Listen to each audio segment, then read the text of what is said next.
We've talked about goals. We've talked about strategy. Let's talk about tactics. Tactics is what we do to get these things done. Let's talk about the 12 different tactics that Obama used that we believe your organization can use as well. Number one, a centralized database. What tactic does every organization need to have in place?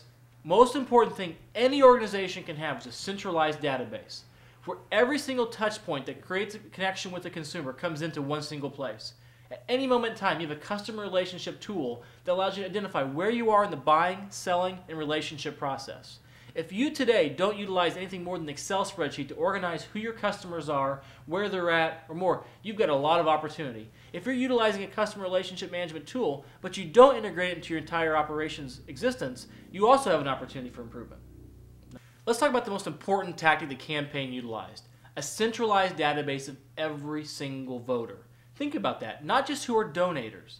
Every single person who they touch with needed to be put into their database.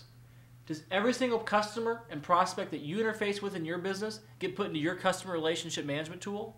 Think about that. A centralized cloud where every single person, no matter where they were in the world, no matter how they touched, via Facebook, via YouTube, via convention activity, via a meetup location where a bunch of supporters got together, anytime there was a situation where a supporter could be touched, they wanted to make sure that information was input in the database. Why? Because everything they were going to do from the campaign, from day one, was about communicating and talking to consumers on a regular basis. Any organization who doesn't have a database is better off spending money on that than any other tactic you'll ever do as an organization. Forget the web for a second. Centralized databases of organized consumer information allow you to make smart decisions about where people are, who can buy from you, and when they're going to buy from you. The second most important thing the Obama campaign utilized beyond a centralized database was utilizing, embracing, and activating social networks. Over the course of the campaign, Obama utilized over 15 different social networks, which generated more than 5 million supporters online, creating a touch point on a daily basis with supporters who could activate their personal and professional networks. Here is just a quick snapshot of some of the social networks that are out there today. You may be asking yourself, which one should I be on? There's so many to choose from. You have to know where your audience is. But no matter who your audience is, I wager there are 3 different websites that you must be on right now: LinkedIn, Flickr, and Facebook. First of all, let's look at Facebook. Obama generated more than 3.3 million friends who created more than 500 different support groups on Facebook. Those 300 different applications empowered users to help, promote, donate, and ultimately vote for Obama during the election. Now, the interesting thing about those applications is the vast majority were not created by the campaign itself. It was actually created by avid, loyal consumers who were supporters of the campaign. Imagine if you had the opportunity to let your most loyal customers create applications that spread the word about you versus you having to do all the work yourself. Now, I mentioned Flickr earlier, and you may say to yourself, James, why Flickr? Well, one very simple reason. Flickr is highly optimized for search engines. We all know search engines drive traffic. In fact, 91% of all internet users use search engines to find information, i.e. looking for things about businesses that might relate to you. You can post photos about your business, your products, your services, or your people, create captions about those people, add keyword tags and titles, and they become highly optimized for search engines like Google, Yahoo, MSN Live, and others.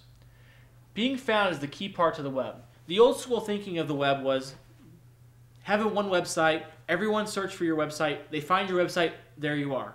The reality of it is people are going anywhere they can to find the content they want. You need to be as many places as you can be. The Obama campaign embraced Flickr. Every opportunity had a chance for one of their supporters or individual members of the campaign team to post photos on the site of Barack in action all around the country, meeting with people from Iowa to Idaho, Alaska to Maine. They would post photos of his activity. More importantly, they would post good captions, quality keywords with it, and make sure they're up there immediately. Why? Because people might search for Barack Des Moines. They might search for Barack Tampa. They might search for Barack San Diego. And lo and behold, the search engine will pull up results including these photos on Flickr. You can do the same thing with your organization. Here's an example of an organization locally in Indianapolis who does a very good job of utilizing Flickr to generate interest and buzz. I love the way the Indianapolis Museum of Art posts of their photo stream of things that are happening in their organization. They have a dedicated team of people thinking new media all the time.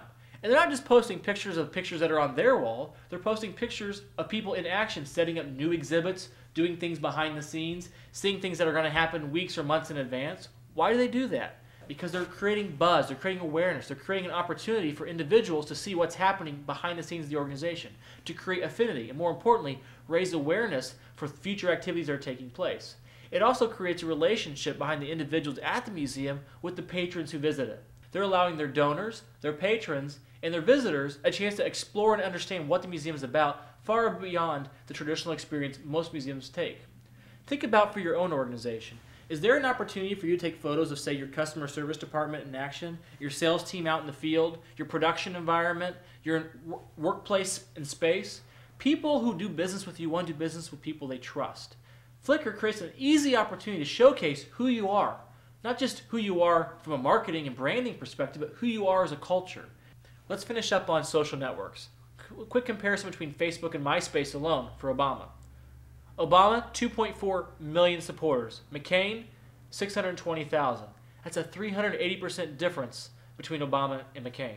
On MySpace, 833,000 friends on MySpace for Obama. Just 217,000 for McCain. Again, a 380% difference. Does Obama having more friends on Facebook and MySpace imply he's that much more popular? I wager no, and it's not just because of the audience itself. It's because McCain's campaign failed to embrace these tools as central to how they connect with individuals. The difference is Obama centrally focused on always creating connections. Everywhere they went with every constituent, it was, what's your email address? Who are you? How can I connect with you? What is your relationship with me? Can I create a relationship with you? Connect, connect, connect. YouTube. YouTube is a powerful tool to spread your message. YouTube is low cost of entry. In fact, it's free to submit and upload content. The only cost you have are the time and resources it takes to tell your story.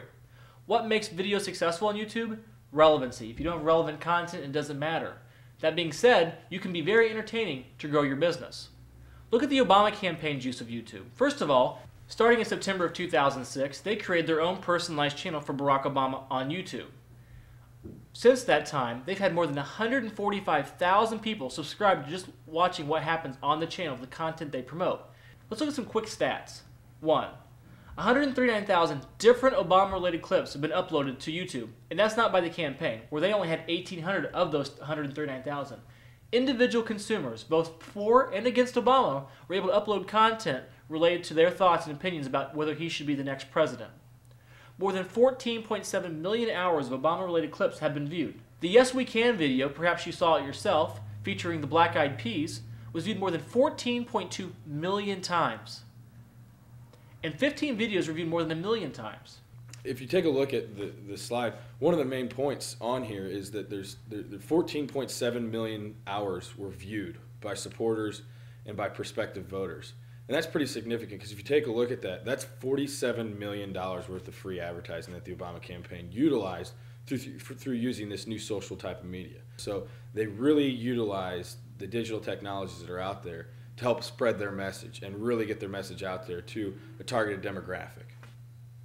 Let's compare Obama versus McCain on YouTube. Obama, nearly 1,800 videos. McCain, just 329 on their own channel. Obama, subscribers, 115,000. McCain, 28,000. Channel views, over 18 million. McCain, just barely over 2 million. That's 403% more subscribers than McCain and more than 905% more viewers than McCain just to the channel alone, not counting the individual videos. Now you say to myself, James, how can I create content on YouTube that's relevant and interesting? Let's look at a quick example from an organization called Blendtec, who sells, above all things, blenders. Their blender was more powerful and more functional than any other blender out in the marketplace. Why? Because they make blenders for a commercial market. But when you want to expand your blue ocean, the marketing audience you haven't currently reached, and you want to create new channels, what do? You open it up to new audiences. And so Blendtec said, let's reach mass consumers with our product. In doing so, they came with a viral set of videos called Will It Blend? Will It Blend, selling simply blenders in an entertaining fashion, has achieved some of the same results the Obama campaign has. Nearly 140,000 subscribers to the channel, and over 2.5 million channel views. More importantly, they're selling a lot of blenders, and you would not believe how many people who didn't think they'd ever need a fancy blender now own one, simply because they saw a viral video.